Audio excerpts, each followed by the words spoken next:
Welcome home to USA Global TV and Radio, a place where dreams take flight, with authentic storytelling, diverse perspectives and meaningful conversations, where global stories unite and bridges are built beyond all borders. Discover world-class education, entertainment, hope and inspiration. Together, we're building bridges worldwide.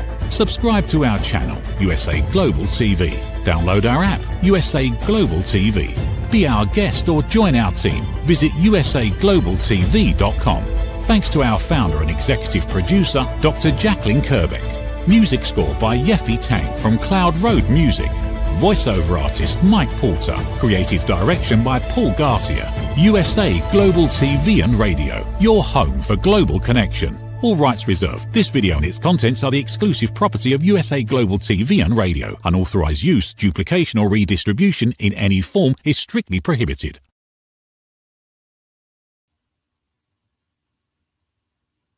Hello and welcome to the Persistence Payoff Show. I'm your host, Kimberly Schafer. What if there was a word to describe that feeling that we all get when we're working on something and we're just about ready to give up on it, but there's something deep inside of us that says, no, I'm going to keep going. There is a word for that. It's a Finnish word called Sisu. And it's something that I think that we've all run across. And it represents the strength that all of us have inside.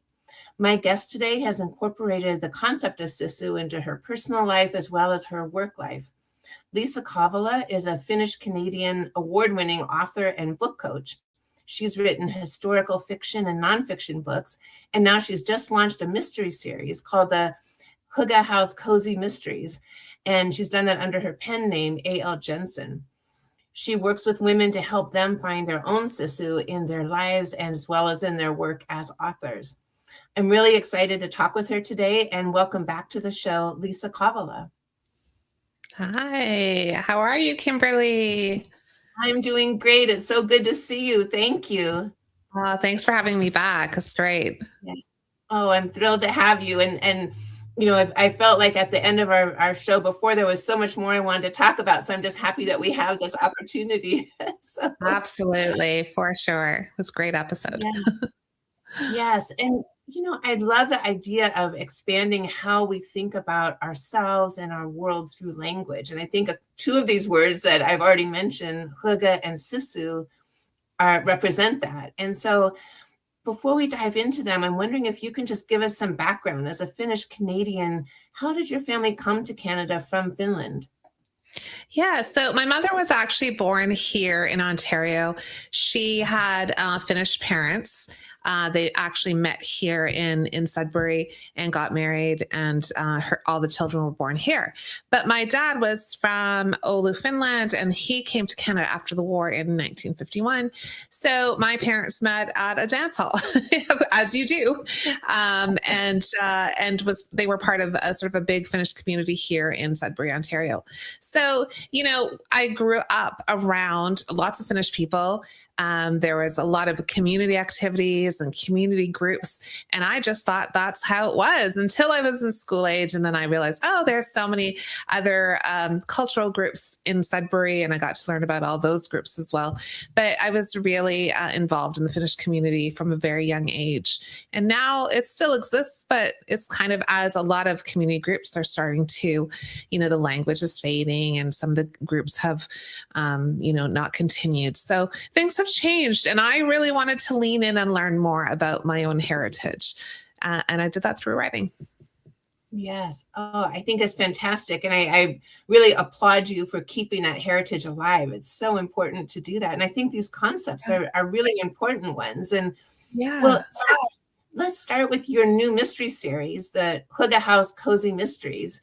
And first of all, can you tell us what that word means? And am I saying it right? Yeah, well, so any Danish or Norwegian folks are going to correct us anyway. But hygge essentially is getting close, I hope. Or Norwegian or Danish people can come and let me know if I can fix that pronunciation a bit better. But it basically is creating an environment of coziness, of comfort, of relaxation. Imagine a fireplace and a cozy blanket and a cup of tea and a great book and maybe some lovely friends nearby and some soft music, like that kind of atmosphere where we can just settle in and feel comforted. So that's the idea of hygge. And I really love it because I think we all need it at some point in our lives. Things can be a lot, and to create that atmosphere for ourselves, whether that's in our own home or in a space where we bring in people we love and just, embrace that ideal. So I love the idea of hygge. Yeah, it just from your description, it gives me a cozy feel. I feel like I should have a blanket around me and a cup of hot chocolate. Candlelight going and soft lighting. I mean, it's kind of the ideal, right? Which we can create even in small moments. I think we can try to create that throughout the day. Moments where we can just be like, okay, it's fine. We're okay. Bring the nervous system down. I think that's such an important point because we can become overwhelmed, or at least I know I can. You imagine like, oh, I've got to redo my whole house and make it a big thing. But you're right. It could just be that moment of let me be cozy right now. Yeah, I think it can be a moment. It can be just a little space, maybe a chair, a favorite chair. It could be a favorite blanket, somewhere where you can just relax and sort of set yourself away from the stresses of everyday life. And sometimes we can't like create redesign a whole house or an apartment, but we can create a little space for ourselves where this is a moment in time and a place in time where I can just reflect and be still. And we don't always do that in our day, right? We just keep going to the next thing, the checklist and all the to-dos. But we really do need to find moments of peace and quiet. Yes, I think you're so right. I totally agree with you on that. And so I'm curious to know how that concept how that became the title of your mystery series, and how does that weave into the books? Yeah, so I loved the idea. So I decided I wanted to write a cozy mystery series, and I wanted to lean into the things I love. So my Finnish culture, Nordic culture, Scandinavian culture. I just love all of those things. I love design. I love languages. I love the environment and nature and all of the things. So I thought, okay, I'm going to just go with the things I love. So my main character is her mother is Finnish and her father was Norwegian. So she has that heritage, but she lives like I do in Northern Ontario in a fictional town called Lakewood. But she's an interior designer, and she is focused on Scandinavian and Nordic design. So anyone who's interested in Scandinavian design, you know what that means, right? Like clean lines, lots of natural fabrics and wood and all of those things. So I was able to kind of bring in design elements to what she was creating with her business partner. They created a place called Hygge House where they could invite guests and have small events and create that atmosphere for their guests. And I love the idea that hygge and homicide just have that, like immediately they're just and the antithesis of each other. So, I mean, it made me laugh. So I thought, okay, that's the title. Yes, I love that. Yes, you're right. There is what's the word? Alliteration. Yes. Yeah, Absolutely. Well, when you're writing a series like this, were you first focused on the first book, and were you imagining that would be the full book and then it grew into a series, or did you start out with it, conceiving it as a series? Yeah, actually, that's a great question because I work with a lot of authors, and that the first book is often the one they're focused on, and they're thinking about, should I continue it? Like later down the road, I might have another book in me. But I visualize this as a series right from the beginning. I knew I wanted to write 6 books. I knew that, kind of how it would play out. And as I was planning book 1, I was kind of outlining the other books. So I have book 3 is coming out in August, but I have 3 more books coming out hopefully as we move into the new year that I have to still flesh out and work through, but I know where they're headed. I know what's going on with the characters. So there's kind of a bigger character arc for the protagonist as well, Minna, but individually you could read them in any order, and you can read them as a standalone too. So they're encapsulated like the whole story. But then you kind of see that character arc for different characters throughout the series. So I knew I wanted to write a series right from the beginning. And it's not always the case, but this time, like, it just came to me, like, it was really strong. This is what I need to do. So listen to whoever sends these messages to us. I think I better listen. I think that's such a great point. We've got to listen to our intuition. You're right. Yes, 100%. Yeah, I think that's something that writers will talk themselves out of things. Like, they have an idea and they have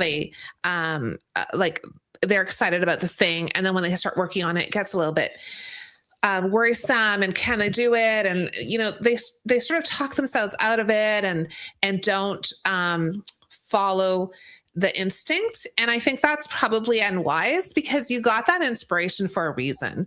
And sometimes it's not immediately clear how to deal with it, but you can definitely figure that out along the way.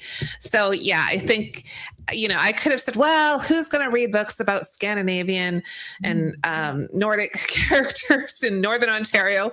But apparently people are loving it. So that's great. Well, yes, and I think that people love learning about other cultures. What is the mystery series that's set in South Africa, the Ladies Detective Agency? Yes, I love that series. I forgot the McCallum. I feel like there's like Callum or something in there. That's a great series, right? Yes. Yeah. And it's similar, where it's describing a culture that's its own culture, but people really, I hear so many great things about that series. Yeah, so absolutely. And I love reading cozies from different places too. Like, one series I'm reading is out of Scotland.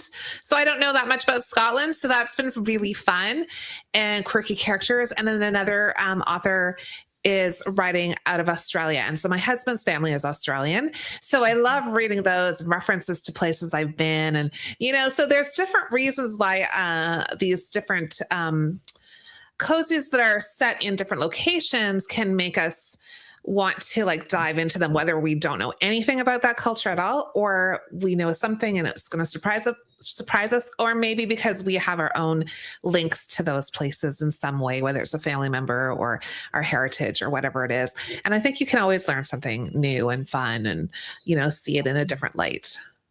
Yes. So with the mysteries, is it a murder mystery, or what genre of mysteries?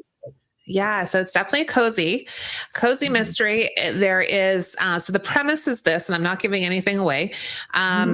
The Minna and her business partner Christy have decided to open Hygge House event center, and it's opening day, and they're all getting ready. All their family and friends are there to help them, and Minna finds a dead body on the doorstep.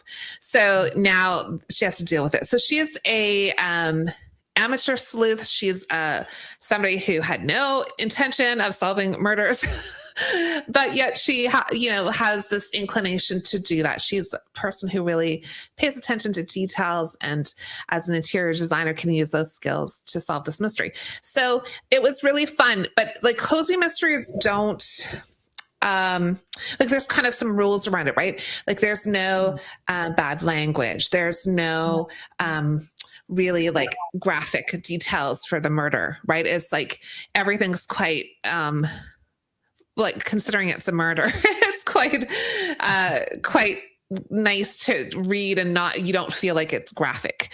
So, those are the kinds of things I like, because you're getting a cozy mystery because you want a bit of escape. That it's going to end well. That the crime is going to be solved. And along the way, there's, great characters, quirky townspeople. You have great little businesses and coffee shops and all of the things. So you can really immerse yourself into that world for a little while and just let everything else pass away. Yes. Well, and it's interesting that you're writing this series under your pen name. I think it's A.L. Jensen. What makes you determine with a book whether you publish it under your own name or your pen name? Yeah, it was kind of a decision I made really early on because I've been writing nonfiction and historical fiction for quite a few years. And so anyone who was going to pick up Hygge and Homicide thinking they were going to get a historical novel set, I don't know, in the 1930s would be really disappointed that that wasn't the story they were getting, right? So I was conscious of the readers I already had, like lots of them have come with me and have been reading the cozies, but some of them, this is not their genre. And that is perfectly, great. You need to know what kind of books you love to read. So I thought, well, I'm just going to signal to readers, and I'm very open about it, but I want to signal to readers that if you read A.L. Jensen, that is going to be cozy. It's going to be a completely different genre than if you're reading Liisa Kovala's books. And they're both me. I used A.L. My real first name is Annalisa. So I go by Lisa in my everyday life, but my, driver's license and everything else is Annalisa. So A.L. made sense. And my husband's last name and my kid's last name is Jensen. So I thought, well, why not you just lean into the name that when I got married, I decided to keep my maiden name, but I thought, well, here's an opportunity. I can use their name here. And it feels like my name, even though it's slightly different from the day-to-day name I use. So that's what I decided to do. And I think it's been working. Yes. Oh my gosh. I love that. And I can see there's the personal connection with that. Yeah, absolutely. And even like when I think of my name, Annalisa, very few people call me that. Some cousins do. My mom might do that once in a while. But my grandmother's name in Finland, I was named after her, and she was Annalisa. So it's really nice to kind of use her name too. I mean, because it's mine, but hers, like if there's a connection there. So it's nice to have a pen name that feels authentically your own. But also lets people know, okay, this is the cozy and this is the other kind of writing. And then folks can decide if they want to go to one or the other, or hopefully both. Or both. Yes, I agree. No, I want to dive a little bit into questions of persistence. And I feel like this is where Sisu may come in a little bit. And can you talk with us about what is Sisu and what does that mean? What does that represent? Yeah, for me, Sisu, it has been like a mainstay idea since I was a child. I mean, I don't even remember when I learned what Sisu was because it was something I just kind of knew. It was part of our culture. And it really, there's no English translation, but you get close when you talk about courage, determination, strength, grit even. But it goes beyond those ideas to, if you can imagine a time in your life when things are so difficult, or where it doesn't look like you can meet the, get to the finish line, but you persist anyway, despite what the end result could be, you keep going. And I think that's really important because, it's easy for us to say, well, it's not going to work out anyway, so I'm just going to give up, right? Like we're often quick to judge how it's going to play out, so then we give up. And I think that's just wrong. I think if we can persist through something that we think is meaningful, look, I'm not just saying anything, like it should be important to you. And if you want something and you just keep persisting, I think we surprise ourselves at how the outcome can change. And sometimes it can't, but at least we gave it our all and there are no regrets. So I love the idea of Sisu. I think we all have it. I think it's within us. And I think we can pull it forward when we need it, especially when in those really kind of dark and difficult times. Yes. And from listening to your description, that's a beautiful description. Would you also say there's an element of just faith, whatever that means to the person? Like you're saying, don't try to predict the outcome. You just have faith in whatever. I think so. Whatever that means to the individual, whether that's a faith in a higher being, whether that's religious faith, whether that's just faith in your own ability to do something, to persevere, I think it's within us. But I do think we have been kind of sort of trained to think that we need to be successful, and success is the outcome. And I don't think it is. I think it's the journey. I think it's the doing the thing. Like I often talk to writers about like when you publish your book and you hold it in your hands for the first time, it's lovely. Like it's a great feeling. Or when you have a book launch and people come to the book launch and buy your book and it's like this really nice moment and you should embrace it and celebrate it. But really the most important part of writing a book is writing the book. It's the journey of writing. It's the doing the work. That is the most fulfilling thing. The end product, it's like a representation of that, but it's really the work itself. So if we can embrace and love the work, then it makes the whole journey really sweet. If it's just the outcome that you want, the book at the end, well, I don't know. I mean, you'll have, an hour of like, that was great. And then back to work. Yes. A long journey to get there. So yes. Exactly. Yes. So for you, so if I understand correctly, there's potentially 6 books in this series. Yes. They're coming out and then 3 more. Do you draw on your own Sisu to like, are there moments when you feel like, oh my gosh, I've got 3 more books to go. How am I going to do it? And do you use 100%? Yeah, 100%. I think we all go through those moments where, you're excited about the thing and you're like, it's the shiny new object and you're ready to go. And then there's the work that is slow and challenging and frustrating, and you have those dips, and then you start to see the light again and you think, okay, we're getting near the end, and you start to feel excited. So I think that's a natural process whenever you're creating anything, whenever you're doing a project, whether it's a novel or something else. We have those moments where we just, I know I do. I just think, oh my goodness. And I often have several projects on the go.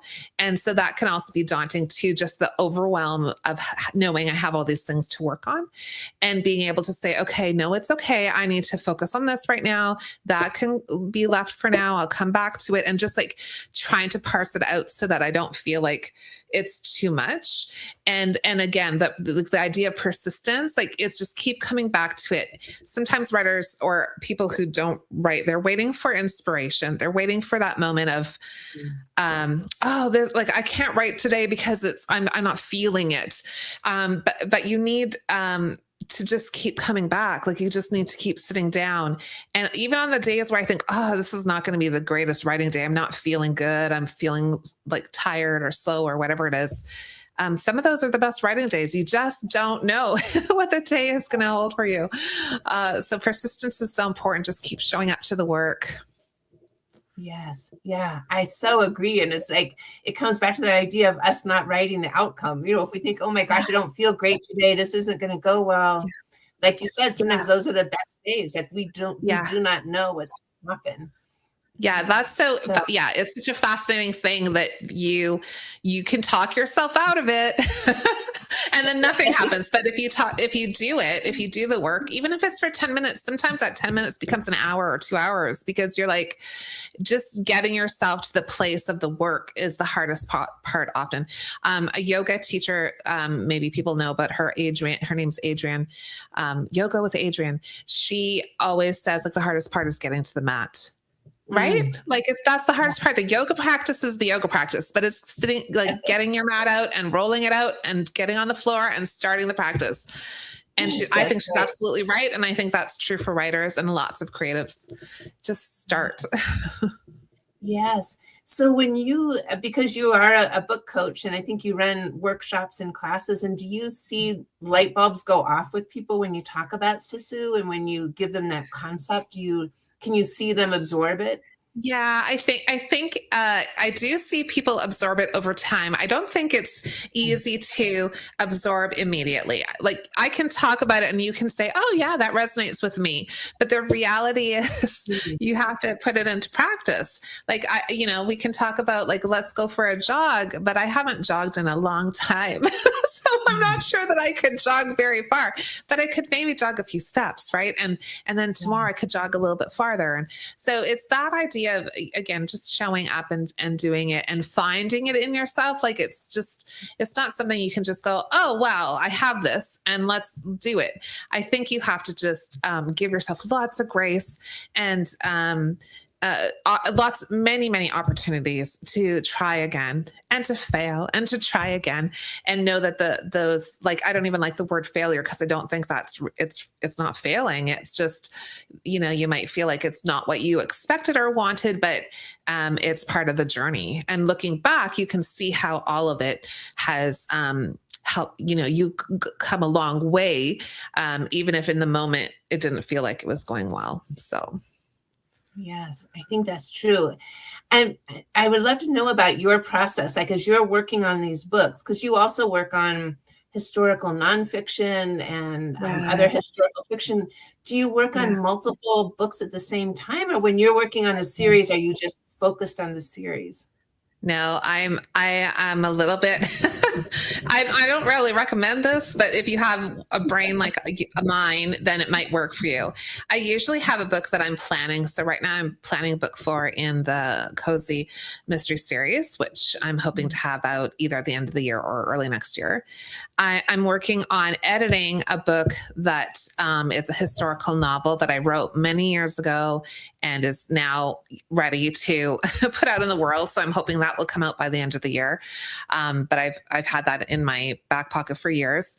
And I'm also researching a nonfiction book that will go to the editor next April. So I have all these little fires going, and I like it because I can spend some time on one project and then move over to the other project. I'm at a whole other stage. It's a whole other process. And then I can move to something else. And for me, I'm not waiting for inspiration. I'm just working on the things. But sometimes, some days I'm like, well, I just want to work on this today. So I don't need inspiration. I just need to focus. So I go to that thing, and then maybe the next day I focus on something else. And everything's moving forward at its own pace. And sometimes deadlines are there and you need to like focus on the deadline, and other things need to like step back for a bit. And that is fine. Like I have this kind of ability to float between projects, and I can let something sit for a while and be okay with that. Some people might need the focus of the one project from beginning to end. Perfectly great. Like whatever works for you. For me, I like a lot of balls in the air. It's keeps me bright and active and going. Yes, I can understand that. I'm kind of the same way, where it's almost like a mental refresher, to think about something else, and then you can come back a little refreshed to whatever the other thing is that you're working on, or other things. So, 100%. yes, Yeah. There's brain science tells us that that our brain will work on a problem or something, we've been thinking about while we're doing other things. So I love that idea that I could have, sort of a concern about a novel or a concern about a scene or something that's going on, and I can go work on something else. My brain will still be working with that problem. And when I come back to it, now it's fresh. If I had spent that same amount of time trying to solve the issue, trying to figure out all in that moment, I probably wouldn't be using my time very effectively. So I think we can use brain science to help us through some of these moments too. yes, I completely agree with you. I think you're quite right. And I would love to know, how do you keep track of the different projects? Do you put Post-its up on the wall? Are you a notebook note taker, or how do you keep track of it all? All the things. I feel like I've had to try everything. What is working for me right now is I have a bullet journal, and I keep track of what has to happen on any given day, and then a list of things that I'd like to have happen. And then on the other side, I write down what I've actually done. So I can keep track of, like, I know we had, today we were meeting at a certain time. So that is definitely on there. But then there might be something else I want to accomplish that, if it doesn't happen today, it's not a big deal, but like it's a little bit of a checklist of things that I'd like to have happen.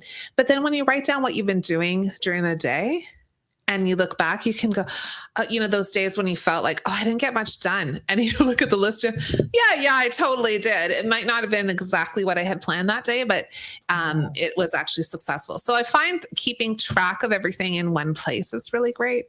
And I also have, like, I'm a bit old school. I also have a file folder for every project with, important bits in there. And if I have any dates coming up, I put a sticky note on the folder with the date to remind myself, okay, this is coming, and this has got to take priority soon. So there's just little tricks, and I write everything down because, I am now in my mid-50s. The brain fog is real. So I do need to keep track of everything. I'm there with you. I can attest to that as well. So right. It's got to get on the paper or it doesn't happen. Yes. And how far in advance do you plan things? So you have this series, this mystery series, the cozy series, and you're anticipating it'll be 6 books. And so one question is, could it be more than 6 books? And then the second part of that question is, do you foresee another mystery series? Oh, yeah. Great questions. So 6 is the goal.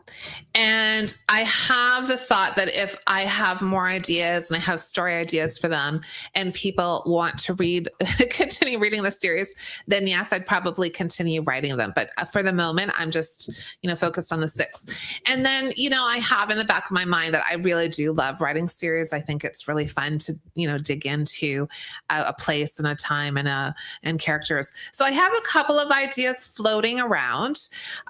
Not fermented enough to really talk about yet, but I do think that there are some more series in my future. But for now, I think I do need to, I have 2 historical novels I need to get out into the world. And I have 3 nonfiction books that are slated for the next 3-4 years. And then this cozy mystery series. So I have so many things on my plate that I'm trying not to overwhelm myself with those shiny new ideas, because I would just, if I had a really great idea, I'd want to just do it. Like, I'm that kind of personality. So I'm trying not to think too hard about it, because otherwise I might be like, oh, I got to do that. And my list is already, long enough for now. Yes, you've got enough.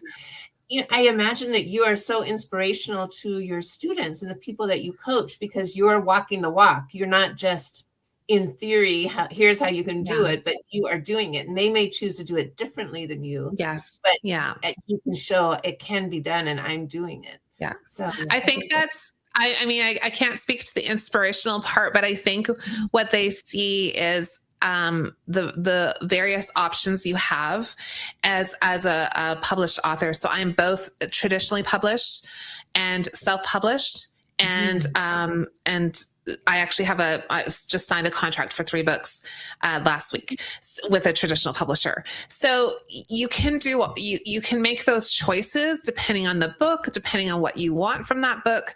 And I think that's nice for my clients to be able to say, okay, well, let's talk about this option as a self-publisher, this option as traditionally published. What does querying look like? What does it look like to work with a small publisher versus a bigger publisher? So, having that experience is really useful as a book coach. And personally, I think it's the way to go for authors. You can decide where that book goes and what you want it to look like. And if you want to query and you want to try to get an agent, you want to try to get a book publisher, absolutely go do it. Try that. And if it doesn't work out, because it's really hard to get those deals, you have other options too. And there's no hierarchy here, right? Like, it's just different publishing paths.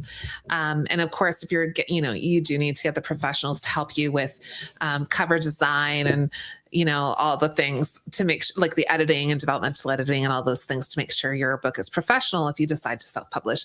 But absolutely can do a great job if you want to go that route. So I like that I have a little bit of experience to be able to share with them, for sure.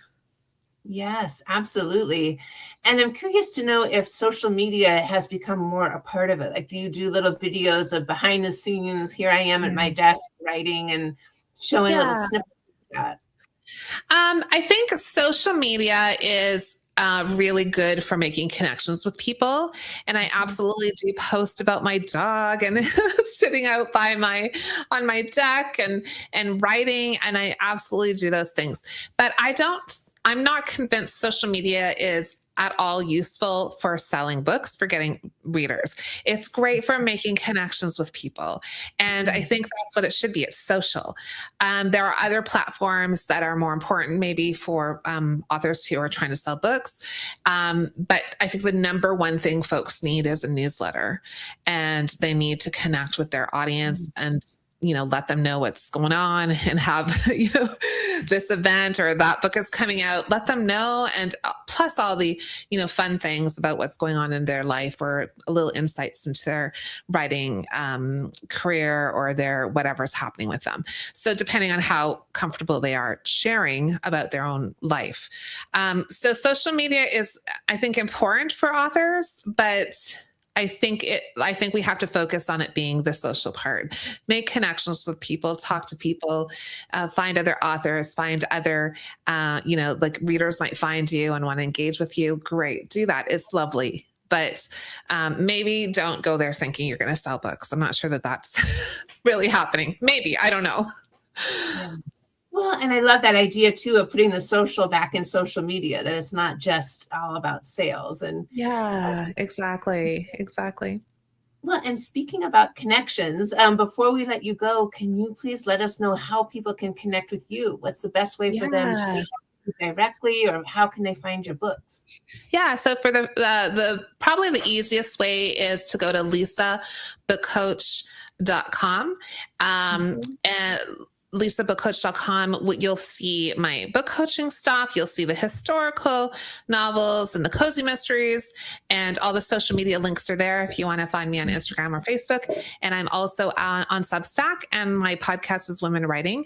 So that's sort of a house for all the things. I originally thought I should have more than one website, and I thought, well, but why? This is who I am and what I do. So everything is under one container, and then they can go ahead and find me in all the other places. All right. And I have to say, it's a beautiful website. It's just, thank you. It gives me the concept of hygge, that it's just a cozy, warm, lovely website. Oh, that's lovely to hear. Thanks so much.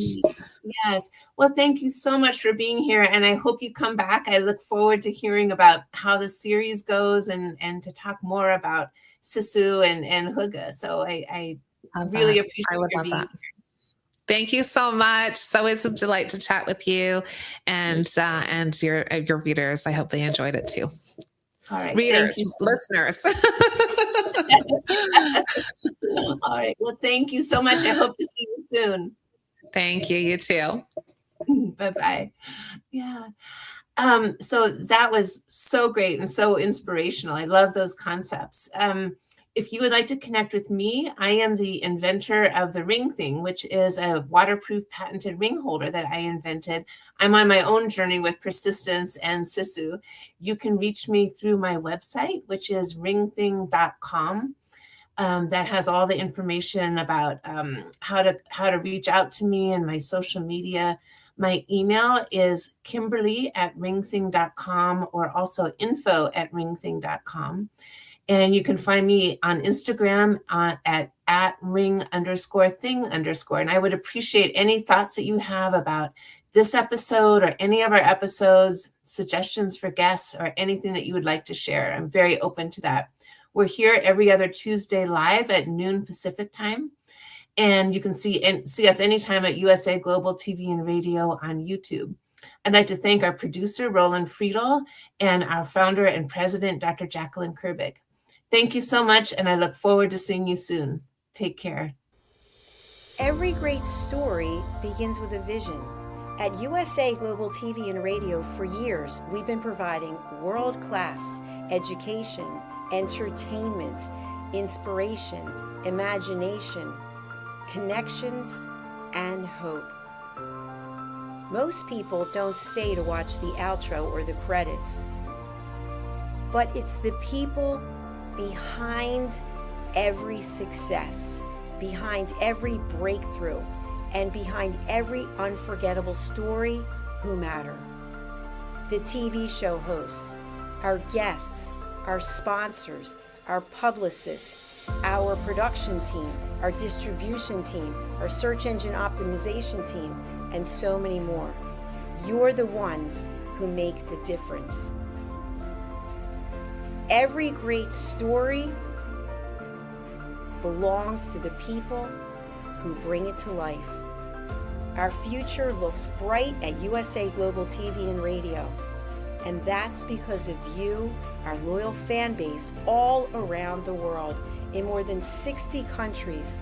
Together, we're making a difference because you matter. USA Global TV and Radio, live streaming to over 60 countries. Voiceover, Dr. Jacqueline Kerbeck. Video production and direction, Paul Garcia. Subscribe to... Thank you, viewers and listeners of USA Global TV and Radio, for joining us today. We're honoured to have your time and attention as part of our global community. At USA Global TV and Radio, we believe in the power of authentic conversations, meaningful connections, and creating a world of possibilities together. Want to be part of something bigger? Join our team of elevated listeners at usaglobaltv.com, a space where your voice matters and your ability to listen transforms relationships. Stay connected with us across all our platforms for thought-provoking discussions, expert insights, and empowering stories. Subscribe to our channels at youtube.com/c/USA Global TV. Follow us on social media and explore the endless opportunities we're creating for growth, learning, and inspiration. Together, we're not just broadcasting, we're building bridges and changing lives one conversation at a time. For inquiries, contact us at info@usaglobaltv.com. Produced by Executive Producer and Director Dr. Jacqueline Kerbeck. Voiceover by Mike Porter. Creative direction by Paul Garcia. All rights reserved. Visit usaglobaltv.com to view our full terms and conditions.